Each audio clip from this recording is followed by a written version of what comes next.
Friends, हम लोग को बहुत सारे अकाउंटेंट से ये क्वेश्चन आया कि हम लोग बहुत सारा कंटेंट सीए, सीएस, लॉयर्स के लिए बनाते हैं, बट हम लोग ने कोई कंटेंट अकाउंटेंट के लिए नहीं बनाया।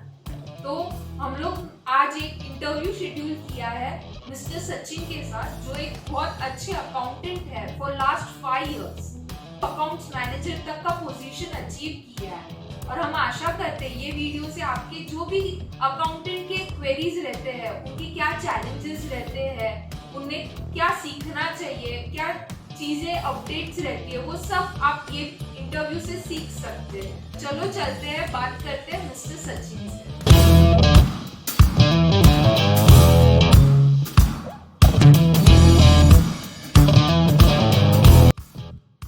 हाय सचिन, कैसे हो? मैं ठीक हूँ, आप कैसे हो? All fine. कोविड में सब ठीक आपके फैमिली में? हाँ, सब फैमिली मेंबर सब ठीक है। फर्स्ट वैक्सीनेशन का डोज ले चुके सब लोग। आपके घर पे भी सब ठीक? हाँ हाँ, सब बढ़िया। तो सचिन, हमारे व्यूअर्स के लिए क्या आप आपका प्रोफाइल शेयर कर सकते हो? जी देखिए, मैं एक अकाउंट्स मैनेजर हूँ और मैं फिलहाल एक सीए फर्म में एज अकाउंट्स मैनेजर जॉब करता हूँ। मैंने अकाउंटेंट से स्टार्ट किया था और अब मैं एक अकाउंट्स मैनेजर के पोस्ट में जॉब करता हूँ। अच्छा, तो क्या आप आपका जर्नी बता सकते हो, आप अकाउंटेंट से अकाउंट्स मैनेजर का? देखिए, कुछ 5 इयर्स पहले मैंने मेरा ग्रेजुएशन किया था, बीकॉम कंप्लीट किया था। एंड बीकॉम कंप्लीट करके मैं एज अ अकाउंटेंट ये सीए फर्म में जॉब करना स्टार्ट किया था। इनिशियल स्टेज पे तो मैं सिर्फ डेटा एंट्री वर्क करता था, नॉर्मल सेल्स परचेज के एंट्रीज लेना। एंड वो टाइम पे मेरे पास 2 कंपनीज के डेटा दिया जाता था, उसमें मुझे सिर्फ अकाउंटिंग का एंट्री करना होता था। बट देन जैसे जैसे टाइम पीरियड बीतता गया, मैं भी खुद एक पूरा नॉलेज ग्रैस्प करते गया। मेरे सीनियर्स के साथ बैठ के उनसे सीखने लगा कि कैसे वो लोग फाइनलाइजेशन करते हैं, कैसे क्लाइंट के साथ बात किया जाता है। एंड देन मैंने सर को बोला कि मुझे भी सर थोड़ा हायर पोजीशन के लिए दीजिए, चांस दीजिए। तो सर ने मुझे इनिशियल स्टेज पे एक कंपनी खुद हैंडल करने दी, from start to end. And then धीरे धीरे करके मैं खुद वो कंपनी अकेला कंट्रोल करने लगा। एंड देन मेरे हाथ के नीचे मैं 2 जन को ट्रेन करने लगा। अभी वो लोग हैंडल करते हैं, मैं उनका एज अकाउंट्स मैनेजर वो हैंडल करता हूँ पूरे क्लाइंट को। ब्रिलियंट। तो आपका ये journey from accounts to account manager आपको कितना टाइम लगा? देखिए, स्टार्टिंग के फर्स्ट 2 इयर्स तो मैं नॉर्मल एक जूनियर लेवल पे काम वर्क करता था, जहाँ पे मुझे मेरे सीनियर को रिपोर्ट करना पड़ता था। देन आफ्टर 2 इयर्स मैं खुद एक 2 जन की टीम हैंडल करने लगा। एंड जैसे 1.5 इयर्स के बाद मेरे पास बड़ी टीम आ गई। And now I am in the position कि मैं डायरेक्टली जो मेरे मेन प्रिंसिपल बॉस है उनको रिपोर्ट कर सकूँ। तो पहले के लेवल पे मेरे ऊपर एक बॉस होते, फिर उनके ऊपर प्रिंसिपल बॉस है। तो ओवरऑल यू कैन टेक 3 या 3.5 इयर्स मुझे लगा। Great great. सचिन, आपको कौन सी चीज ने इंस्पायर्ड किया अकाउंट्स इंडस्ट्री में आने के लिए? इंस्पिरेशन देखना चाहिए तो मैं जब कॉलेज डेज में था, तो वो टाइम पे मेरा अकाउंट्स सब्जेक्ट ही बहुत फेवरेट था। बिकॉज मेरे जो प्रोफेसर थे वो भी अकाउंट्स बहुत अच्छा पढ़ाते थे, और compare to all other subject मुझे अकाउंट्स में कुछ ज़्यादा इंटरेस्ट था, और मुझे मार्क्स भी उसी में ज़्यादा आते थे। एंड ये एक बेसिक रीज़न था। और सेकंड रीज़न, मेन रीज़न आप बोल सकते हो कि मेरा बड़ा भाई है वो जो अकाउंट्स फील्ड में ही है, तो उसके साथ बात करके एंड ऑल वो एक्सपीरियंस शेयर करते रहते हैं, तो उससे भी मुझे बहुत ज़्यादा इंटरेस्ट आ गया ये फाइनेंस और अकाउंट्स इंडस्ट्री में। तो मैंने डिसाइड किया कि ओके, मैं भी इसी फील्ड में अपना करियर परस्यू करूँगा। So basically you are an accounts lover. हाँ, ठीक है, बोल सकते हो, राइट। तो शुरुआती दिन में आपको कौन से चैलेंजेस फेस करने पड़े आपके अकाउंटेंट के जर्नी में? चैलेंजेस ऐसे थे कि जैसे मैंने अकाउंटिंग स्टार्ट किया था, जैसे मैंने इनिशियल स्टेज पे जब मुझे 2-3 कंपनीज का अकाउंटिंग करने दिया गया था, तो वो टाइम पे कैसा होता कि मुझे एज अ फ्रेशर सिर्फ सेल्स का एंट्री पास करना है, परचेज का एंट्री पास करना है, या ज़्यादा से ज़्यादा बैंक के ट्रांजेक्शन बुक करना। इतना प्रॉपर आता था। लेकिन कभी कोई इंटरनेशनल ट्रांजैक्शन होता था तो फॉरेन एक्सचेंज का कैसा वो ट्रीट करना चाहिए, अकाउंटिंग में उसका एंट्री कैसा लेना चाहिए, तो वो सब मुझे कुछ समझ में नहीं आता था। एंड उसके अलावा भी कोई मैन्युफैक्चरिंग कंपनी होती थी तो उसका स्टॉक हैंडल करना वो बहुत मतलब डिफिकल्ट भी जाता था। तो उसके लिए मुझे सीनियर से बात करना पड़ता था एंड देन वो प्रॉपर करने का ट्राई करता था। और उसके बाद जैसे और थोड़े टाइम का जैसे कोई और कंपनी का अकाउंट हैंडल करना, तो वो उनका सॉफ्टवेयर भी अलग होता था किसी किसी कंपनी का। जैसे स्टार्टिंग में मैं सिर्फ टैली सॉफ्टवेयर ही यूज़ करता था, बट देन कोई कंपनी का क्विक बुक होता था, किसी का ज़ोहो बुक होता था, तो टैली से वो दूसरे सॉफ्टवेयर पे माइग्रेट होना वो भी एक डिफिकल्ट टास्क था और वो एक ग्रैस्प करने के लिए टाइम जाता था। तो ये थे चैलेंजेस थे। और एक्सेल भी कोई ज़्यादा इतना आता नहीं था मुझे, तो कोई वर्किंग बनाने के लिए भी मुझे प्रॉब्लम हो रहा था स्टार्टिंग में। बराबर। तो आपने ये सारे चैलेंजेस को ओवरकम किस तरीके से किया? ओवरकम मैं कंटिन्यूस में ट्राई करता था कि मैं सीखते रहूँ। जैसे एक्सेल जब मुझे इनिशियल स्टेज पे नहीं आता तो मैं एक्सेल सीखने लगा, उसके फीचर्स देखने लगा कि कैसे एक्सेल को और अच्छी तरह से यूज़ कर सकते हैं। और जैसे कोई ट्रांजेक्शन को मैं नहीं समझ में आता था तो मैं अपने सीनियर से बात करता था या फिर अपने फ्रेंड सर्कल में जो इसी फील्ड में उनसे बात करके मैं ज़्यादा ट्राई करता कि इसको सॉल्व कर सकूँ। एंड देन कंटिन्यूस में अलग अलग वेबसाइट्स हो या फिर यूट्यूब वीडियोस देखा करता था कि टैली हो गया या फिर कोई अलग सॉफ्टवेयर हो गया कि उसमें कैसे ट्रांजेक्शन बुक किए जाते हैं, हाँ कैसे उसको ट्रीट किया जाता है। एंड कंटिन्यू मैं ट्राई करता था कि कुछ ना कुछ नया नया सीखते रहूँ। तो इसके लिए और ऐसे करके मैंने वो चैलेंजेस ये क्या है हैंडल किए। अच्छा है, तो आप बहुत ईगर थे कुछ भी पढ़ने के लिए। यस हाँ, बहुत बहुत ज़्यादा। अभी भी मैं ट्राई करता था कुछ ना कुछ नया सीखते ही रहूँ।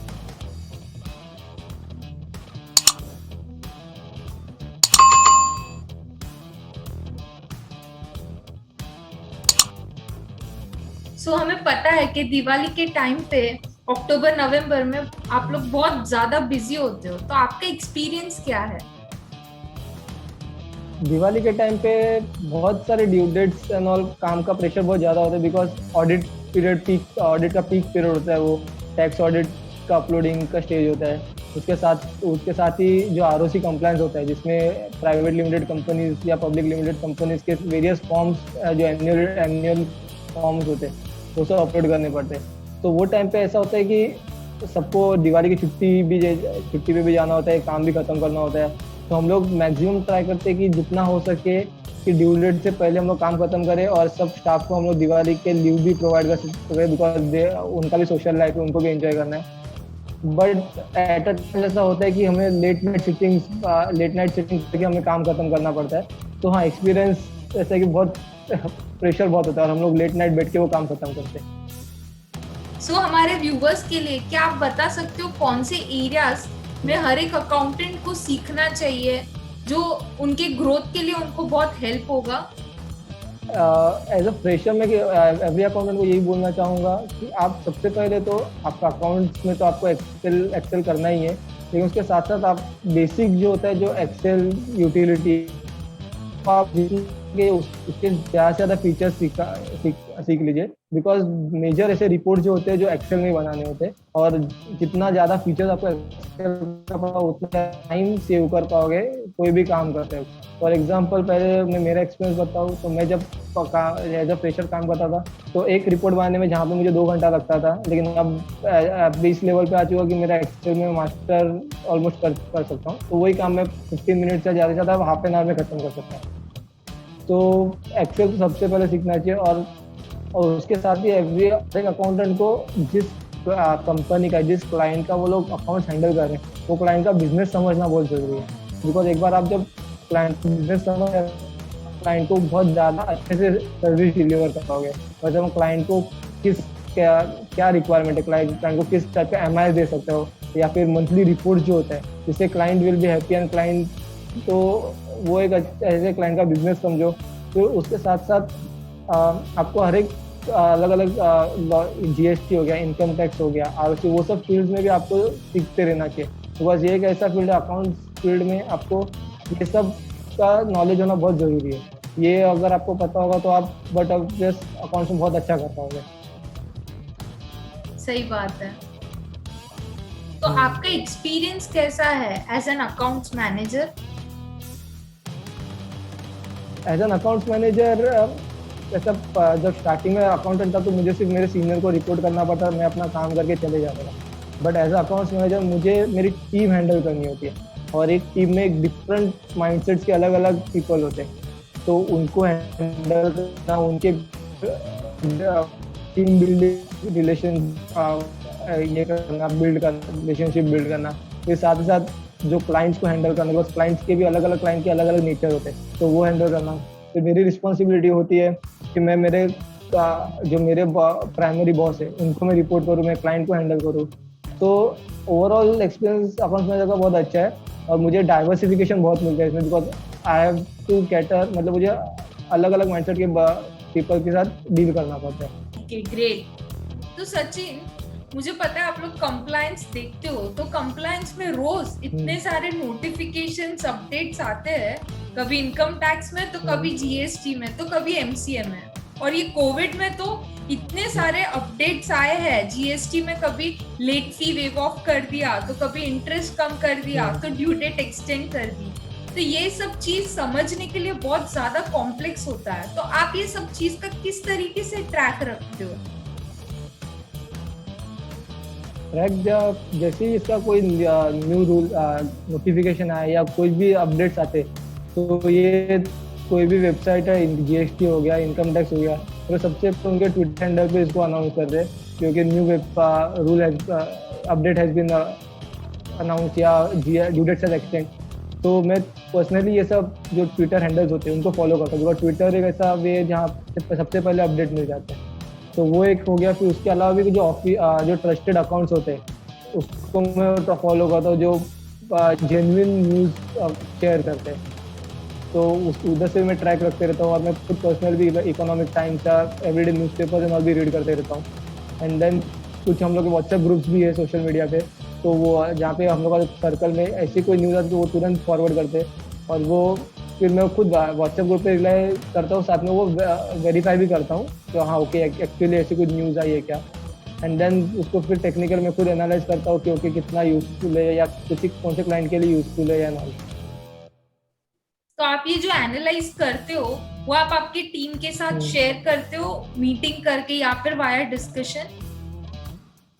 हाँ, हम लोग का जैसे कोई न्यू अपडेट ऐसा कुछ जाता है तो हम लोग का एक 1 आवर या 1.5 आवर्स का सेशन होता है, जिसमें मैं खुद सबसे पहले टेक्निकलिटी देखता हूँ, एंड देन मेरे टीम को मैं शेयर करता हूँ कि उसका क्या कौन से क्लाइंट के लिए हम लोग इसका इफेक्ट होगा, या किस क्लाइंट को इससे ज़्यादा इसका कुछ इफेक्ट नहीं होने वाला। सो हम लोग वो एनालाइज करते हैं, एंड देन वो उसको कैसे हैंडल करना चाहिए उसका प्लानिंग करते हैं। एंड फिर वो क्लाइंट को भी लोग समझाते हैं कि क्लाइंट को अपडेट करते हैं ये न्यू है जो आपके लिए एप्लीकेबल है, तो इसको अभी हम लोग कैसा ट्रैक करना चाहिए, या कोई न्यू अपडेट आया तो उसको अकाउंटिंग में कैसा लेना चाहिए। तो वैन वो सब प्लान करके हम लोग क्लाइंट को भी बताते हैं, और टीम भी पूरा उसका स्टडी कर लेती है साथ में।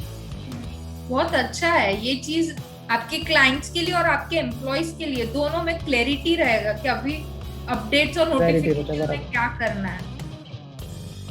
राइट।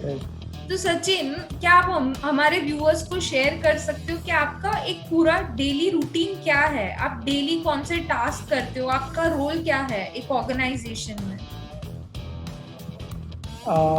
मैं जिस सीए में काम करता हूँ वहाँ पे सब एक मेजर रूल ऐसा ही है कि आप जब भी आपका डे स्टार्ट करते हो सबसे पहले आपको ऐसा काम खत्म करना है जो जहाँ पे हम लोग किसी को मेल फॉरवर्ड करना है, या किसी को डेटा देना है, या किसी को अपडेट करना है, किसी से डेटा लेना है, तो हम लोग सबसे पहले वो काम खत्म करते हैं। एंड देन वो 1 या 2 आवर्स का वो सेशन खत्म होने के बाद हम लोग हमारे इंडिविजुअल काम स्टार्ट करते हैं, सो दैट सामने से जिसको डेटा मंगा है वो डेटा आने में टाइम जाता है, तो हम लोग वो प्रॉपरली मैनेज करते हैं। और ऑलरेडी टास्क जो असाइन करने होते हैं, तो हम लोग का एक प्रैक्टिस मैनेजमेंट टूल है जो हम लोग यूज़ करते हैं, तो उसमें ऑलरेडी हम टास्क असाइन होते हैं, तो हम लोग को वो टास्क असाइन होते हैं, तो उसी बेस पे हम लोग का वर्क स्टार्ट करते हैं एंड वो काम चालू करते हैं। एंड मेरा पर्सनल रोल ऐसा है कि मेरे टीम से उसका अपडेट लेते रहना, या उनका कुछ क्वेरीज होता है वो सॉल्व करना, क्लाइंट के साथ मीटिंग्स एंड होता है तो वो अटेंड करने जाना, फिर मेरे सीनियर्स को मुझे रिपोर्ट करना पड़ता है, कि पूरे टीम का क्या डेली अचीव हम लोग का वीकली अचीवमेंट ऐसा होता है कि वीक में कुछ क्या हम लोग का पूरा वर्क हुआ, व्हाट इज योर की रोल, मतलब क्या आप पूरा वीक में कैसा काम हुआ है या कुछ फ्लॉ आया था क्या काम में, तो वो सब अपडेट करना पड़ता है। एंड फिर कुछ और सजेशन होगा या किसी क्लाइंट के लिए और कुछ अच्छा कर रहे तो वो मुझे सजेशन देना होता है। तो ओवरऑल मुझे हर एक साइड देखना पड़ता है, क्लाइंट हो गया, मेरे टीम हो गए या मेरे बॉस हो गए, तो सब साइड देख के मुझे मेरा वर्क हैंडल करना पड़ता है। बहुत बहुत ज्यादा डिफिकल्ट होता है एक क्लाइंट को भी हैंडल करना, बॉस को भी हैंडल करना, एम्प्लॉय को भी हैंडल करना। तो आपका सीक्रेट क्या है, आपकी क्या टिप्स है जो आप यूज करते हो इतना सब मैनेज करने के लिए? सीक्रेट ऐसा है कि सबसे पहले तो आपको आपका वर्क मैनेज और टाइम मैनेज करना आना चाहिए। आपको ये पता होना चाहिए कि कौन सा वर्क प्रायोरिटी पे खत्म करना है, कौन सा इंपॉर्टेंट है और कौन सा प्रायोरिटी है। जैसे आपके पास 10 नंबर ऑफ वर्क हो गए, बट आपको प्रॉपरली प्लान करना आना चाहिए क्योंकि आज मुझे क्या डिलीवर करना चाहिए, क्या प्रायोरिटी पे, कौन सा वर्क है जो आज नहीं करके मैं कल करूँगा तो भी चलेगा, या फिर कौन सा आज ज़्यादा इंपॉर्टेंट है तो उसको पहले डिलीवर हो। तो ये सबसे पहले तो मैनेज करना आना चाहिए आप। और मेरा पर्सनल लेवल पे आप बोलोगे तो मैं हार्ड वर्किंग हूँ। हार्ड वर्किंग के साथ मेरा पॉजिटिविटी रखना चाहिए हर एक वर्क के बीच में, कि कोई भी एक न्यू वर्क है तो उसमें हम लोग को ग्रैच करना आना चाहिए। कोई भी अपॉर्चुनिटी में आती है तो उसको ग्रैच करना आना चाहिए। कुछ चेंज हो, कोई भी नया वर्क है तो उसको नेगेटिविटी से नहीं लेना चाहिए, पॉजिटिव अप्रोच होना चाहिए आपका। और जब जो कोई न्यू अपडेट्स एंड ऑल आते हैं, कोई नए लॉज आते हैं तो उसको सीखने की आपको ईगरनेस होनी चाहिए, डेडिकेशन होना चाहिए आपका। दैट्स ऑल, मतलब सीक्रेट और यही होता है, हार्ड वर्क और पॉजिटिव अप्रोच, यही एक बोल सकते हैं। बहुत अच्छा जो आपने पॉइंट बोला ना कि कौन सा काम आज करना है वो डिसाइड करना बहुत ज्यादा इम्पोर्टेंट होता है। यही पॉइंट बहुत लोग मिस कर जाते हैं। तो हमारे व्यूअर्स से, बहुत सारे अकाउंटेंट से हमें ये क्वेश्चन आया है कि वो लोग को राइट मटेरियल नहीं मिलता कोई भी स्टडी करने के लिए, वो राइट मटेरियल कहाँ से ढूंढे? देखिए, राइट मटेरियल देखा जाए तो एक पर्टिकुलर डिपार्टमेंट का जो एक्ट होता है या फिर वहाँ उनका जो अपडेट्स होते हैं तो वही एक सबसे बेस्ट तो वही होता है। लेकिन वो कैसा बेर एक्ट का लैंग्वेज हो गया, वो जल्दी समझ में नहीं आता। तो उसको समझने के लिए आपको अलग अलग साइट्स में आर्टिकल्स आते रहते हैं उसके ऊपर। तो आप ऐसा नहीं कि आपने एक साइड का कोई आर्टिकल पढ़ा and you have came up with a decision, मतलब आपने कोई डिसीजन ले लिया। आपको ऐसा नहीं करना है, आपको मिनिमम 3-4 आर्टिकल पढ़ने, फिर सबका मिक्स कर, मतलब सबका समझ के आपको आपका डिसीजन लेना है। एंड उसके अलावा आप यूट्यूब पे कुछ वीडियोस देख सकते हो अगर आपको कोई कंसेप्ट समझ में नहीं आता है, या और जैसे मैंने पहले बोला गूगल पे सर्च करोगे तो आपको अलग अलग जरा वेरियस साइट्स जो ऐसे वो आर्टिकल पब्लिश करती रहती है किसी भी नए कंसेप्ट के ऊपर। तो आप ऐसा 3-4 आर्टिकल पढ़ के यू कैन अंडरस्टैंड, आप समझ सकते हो। Right, I personally prefer YouTube. कोई भी कंसेप्ट स्टडी करने के लिए मैं यूट्यूब ही प्रेफर करती हूँ। हाँ, यूट्यूब भी अब बहुत अच्छा होता है। राइट। सो दूसरा, एज एन अकाउंटेंट आप लोग का पूरा मंथ ड्यू डेट से ही फिल रहता है, तो आप ये पूरा ड्यू डेट को मैनेज करने के लिए क्या स्ट्रैटेजी यूज करते हो या क्या स्ट्रैटेजी आप प्रिपेयर करते हो? हमारे प्लेटफॉर्म में एक थंब रूल ऐसा है कि अगर जो भी गवर्नमेंट का जो भी ड्यू डेट होगा उससे एवरेज 5 डेज पहले का हम लोग का इंटरनल ड्यू डेट होता है। For example GST return filing का डेट होगा 20th ऑफ द मंथ, तो हम लोग का इंटरनल ड्यू डेट होता है 15th का।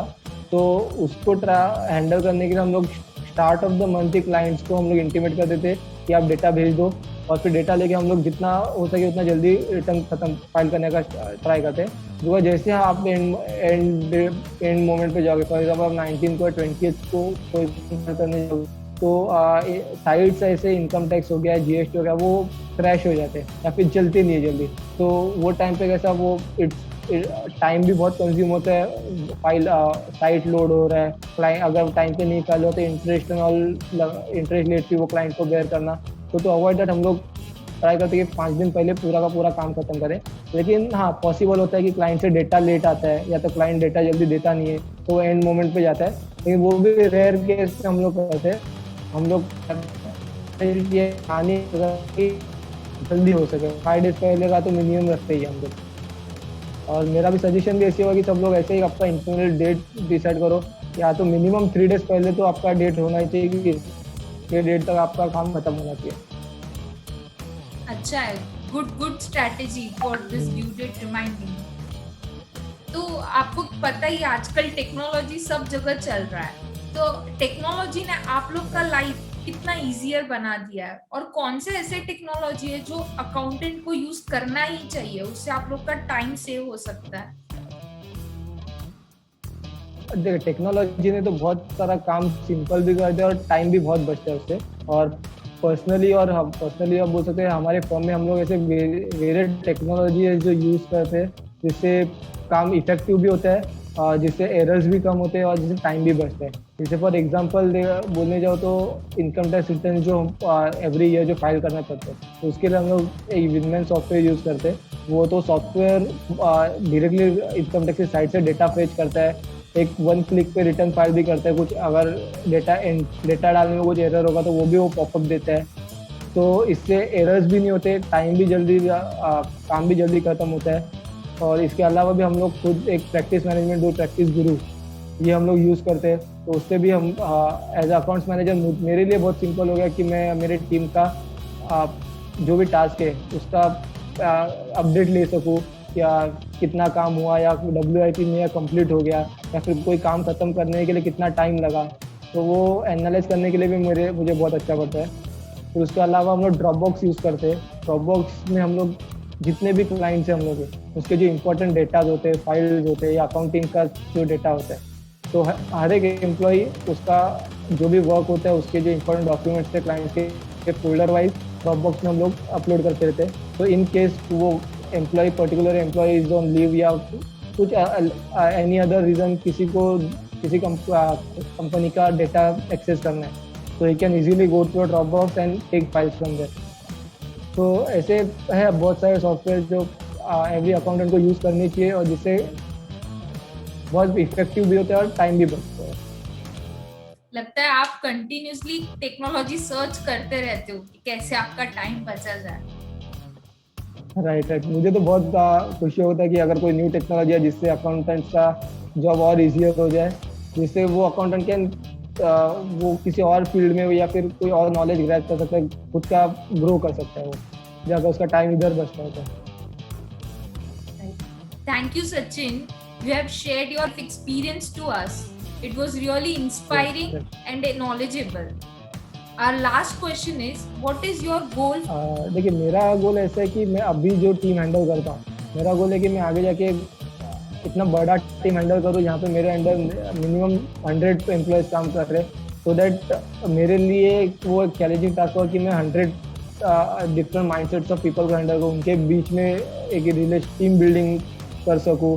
एंड फिर और बहुत ऐसा है कि अकाउंट्स मैनेजर से मुझे अभी इसी अकाउंटिंग फील्ड में मुझे बहुत आगे और ग्रोथ करता है। तो ये मेरा गोल है कि मैं 100 पीपल का टीम मैनेज कर सकूँ। आई एम श्योर आप वो जल्दी कर लोगे। Thank you so much. और एक अभी फाइनल लास्ट क्वेश्चन, क्या आपका एक्सपीरियंस कैसा था प्रैक्टिस गुरु यूज करके?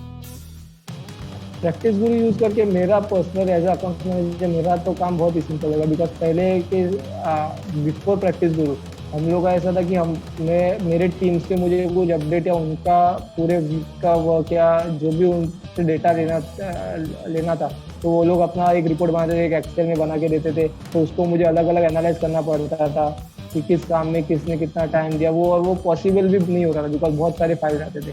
लेकिन ये प्रैक्टिस गुरु जब से यूज़ करने लगा, एक सिंपल हो गया, मुझे ड्यू डेट ट्रैक करना भी सिंपल हो गया है। प्लस उसके साथ साथ मुझे मेरे एम्प्लॉयज़ का मेरा जो टीम है उनका मुझे अपडेट लेना बहुत सिंपल हो गया है।